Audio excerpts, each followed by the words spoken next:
Hey guys, so in today's lecture we are going to discuss double vision system. So in ocean energy chapter we have seen various energy which we can extract from the oceans. Like at the starting we have seen ocean thermal energy, that how we can generate energy from the thermal perspective of the ocean. Then we started the tidal energy.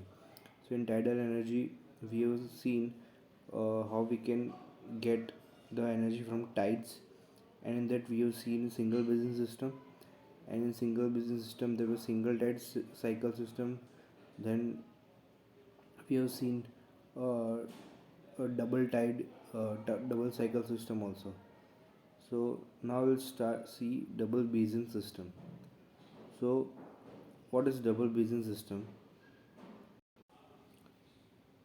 So in this double basin system there are two basins. So at a different levels is provided. So in one basin you will call it as a upper basin or a high pool. The water level is maintained above that of the lower basin. So above the lower basin the water level is maintained in the upper basin.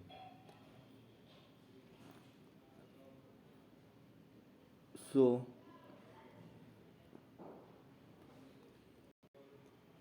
the high level basin gates are called inlet gates, and lower level basin gates are called outlet gates. So this are called inlet gates and this are called outlet gates. So in this system the turbine are located in the between of the two adjacent basins. So turbine is located in the between of these two adjacent basins. At the beginning of the flood tide, the turbines are shut down. So when it's flood, the turbines are shut down and the gates of upper basin A are opened, and those of the lower basin are closed. So this is closed and this is open. So basin A is thus filled up with basin B remains empty. So this will remain empty and this is full filled up. So when the water level in the basin A has sufficient difference of head, so when the basin A has sufficient difference of head than basin B, then the two basins, the turbines are started. So when there is sufficient head, then turbine is started, and the water will flow from A to B. So A to B water will flow through the turbines, and the power is generated. The power generation thus continues simultaneously along with filling up of the water in basin A. So see, the water is getting filled in basin A and the power is also generated. So when the tide reaches its peak value, the water level in the basin A is maximum. The inlet slides are then closed. When this is maximum, then this is closed. So uh, when the so now the as the power is generated, the water level in the upper basin falls and that in the lower basin rises.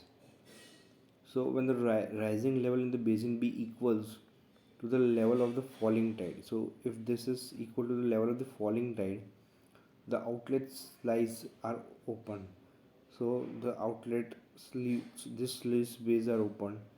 So when the tide reaches its lowermost level, so when tide reaches its lowermost level, the outlet gates are closed. So when tide reaches still low, this this gate is closed. So after some time tide rises. So when its level become equals to the low level of the upper basin, the inlet gates are opened. So consequently, the level of the water in the basin A starts rising and the cycle is repeated. So this is a double basin system.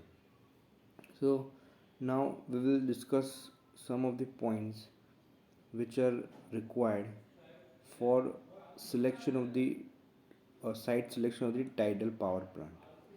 So site selection of tidal power plant. So for site selection, which are the requirements for the site selection? So we will see one by one. So the first point is tidal range. So tidal range. So work done by the power plant is given by, as we know that 1 by 2 rho g a r square. So r is the tidal range. As the electrical energy generated in the is proportional to the square of the tidal range. So a favorable site for tidal power plant should be have a larger tidal range of 5 meter and above. So tidal range should be above 5 meters. So this is the first site selection requirement. Then second, enclosed area of basin. Now second, enclosed area of basin. So from this equation, electric energy is proportional to the area of the basin. So as we know, there is proportional to area of the basin. So hence the sites having more enclosed basin area are preferred for tidal power plant. So work done is also proportional to the area. So hence with more area it is preferred. Then third point is geographical features. Geographical features. So at proposed sites, the geographic features should permit enclosure of large areas with reasonable short dams. Sluice gates in the dams permit water to pass to or form the enclosed within basin. So in India, the potential sites identified are Gulf of Cambay, is Gulf of Cambay, Cambay is Khambat, then Gulf of Kutch in Gujarat. So these are the sites in Gujarat where there are potential sites for installation of this single basin system. So with maximum tidal range as 11 meter and 8 meter, an average tidal range of 6.77 and 5.23 meter respectively, and power generation potentials of 7,000 megawatt to 12,000 megawatt respectively for this and this. Sorry. So a potential of 100 megawatt with a maximum tidal range of 5 meter and an average tidal range of 2.97 meter has been estimated at uh, it is estimated at Durgadurani Durgadurani Creek of the Sundarbans area.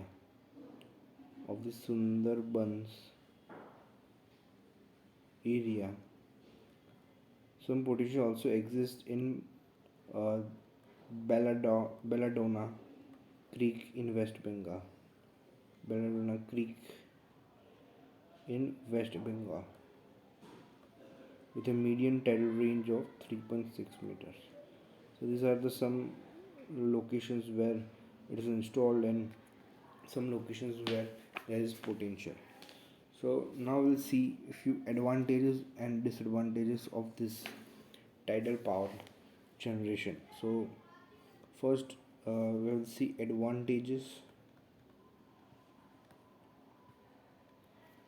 So what are the advantages of tidal power generation?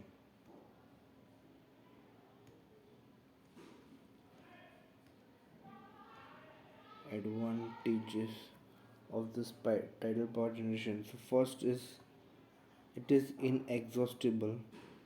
So inexhaustible means it will not get exhaustible, means it will not get over. And it is a renewable energy and is not influenced by the failure of the monsoon.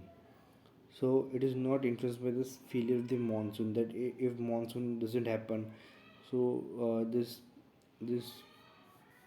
plant will not work. It is not dependent on the so much of the weather. It is more dependent on the orientation of the sun and moon. So it is free from pollution. So it is free from pollution, and it does not use any fuel, and it does not use any type of fuel. Then third, those power plants do not demand large area of valuable land because they are on the seashore. So these are on the seashore, so it doesn't require land. So land is not required. Then fourth, the power can be used to meet local needs of coastal area and for peak loads. So it can be met for local needs of the coastal area and for peak loads. Fifth, it is free from problems of uprooting the people. So no need for uprooting or moving the people and disturbing the ecology balance. So no disturbance. There is no disturbance of the ecology balance. So these are the few advantages. Now we'll see what are the disadvantages. So we will see disadvantages. So disadvantages. So tidal power plant output varies with the variation in tidal range, and it is also intermittent. So it varies with tidal range. So it varies with tidal range, which is also intermittent. So this is a disadvantage. Then initial capital cost where tidal power plant is very high. Initial cost is very high and require long construction period. Then third, the efficiency of the plant is affected by variable tidal range. So efficiency is also dependent on tidal range. Then fourth, so seawater is corrosive. So seawater is corrosive. Then fifth, that it is site specific. Not many locations are suitable for installing such system. So it is site specific. So not many locations are suitable for installing such systems. Then sixth, it affects marine life. So it affects marine life. Then seventh, sedimentation and filtration. Sedimentation and filtrations of the basins are the serious problem associated with the tidal power plant. So if there is a possibility of sedimentation, that mud or the impurities settle down, then it's a huge problem. So these are the some disadvantages of this tidal power plant. So now we'll see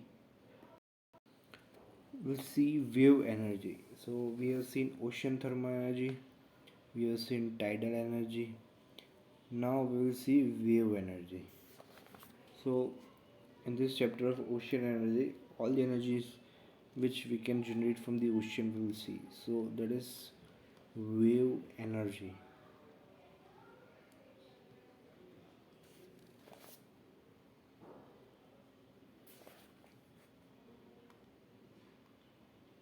That is wave energy.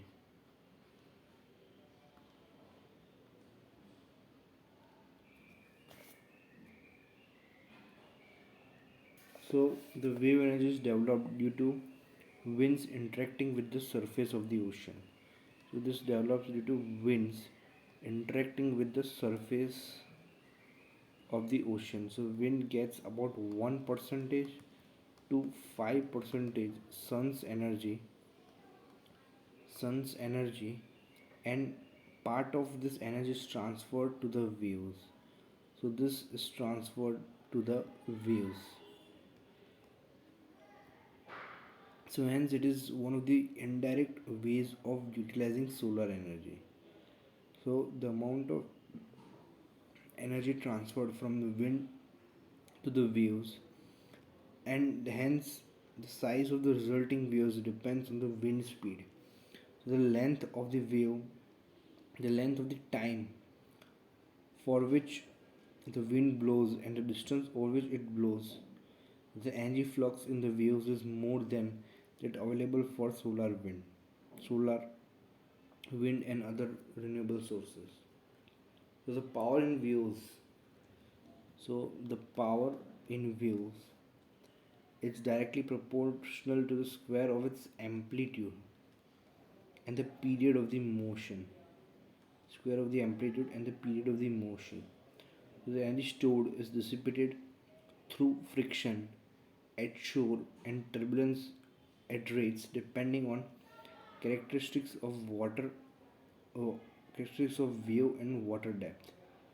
It is estimated that about 10 kilowatt of energy is available from 1 meter of wavefront, and its potential in India is estimated of 40,000 megawatt. So its potential is around 40,000 megawatt. So now we'll see the power in waves. So suppose if we draw a two-dimensional progressive wave, so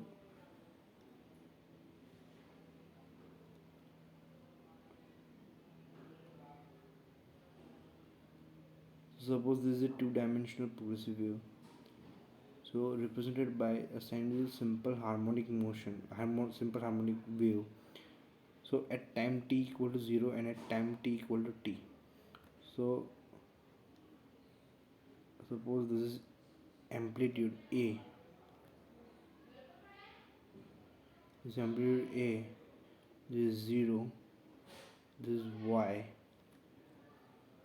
So this is, suppose let's take a small cross section of dx at a distance y. So suppose this wavelength is lambda by 2, and this is suppose lambda. So suppose A is the amplitude and lambda is wavelength. So suppose suppose this is the graph at time t equal to 0. Now suppose after a passing time of t equal to t, so the the uh, the wavelength or the wave will have this structure somewhat.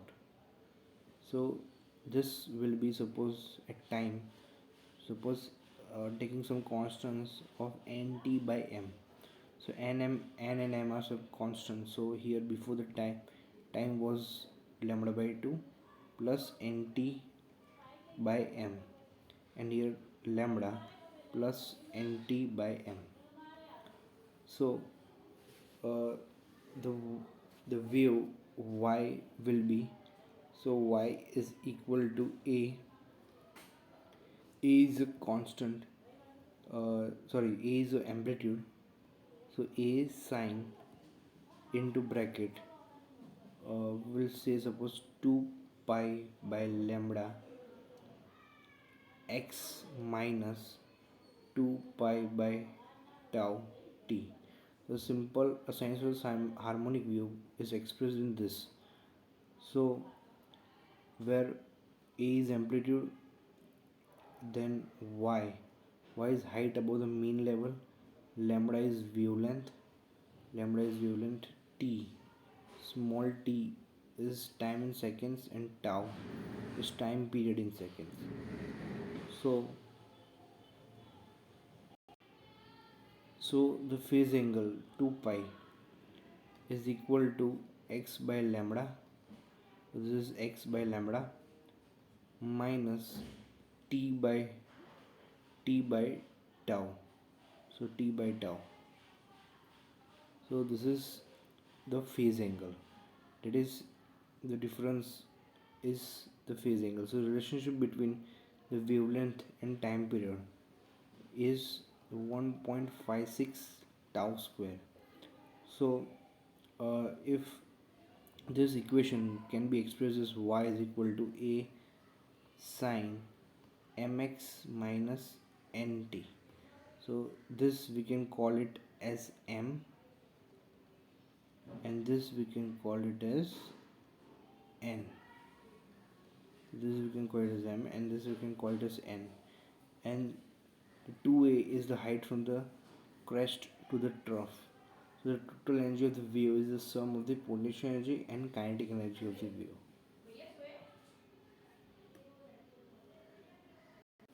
So that we'll see in the next lecture. So thank you very much.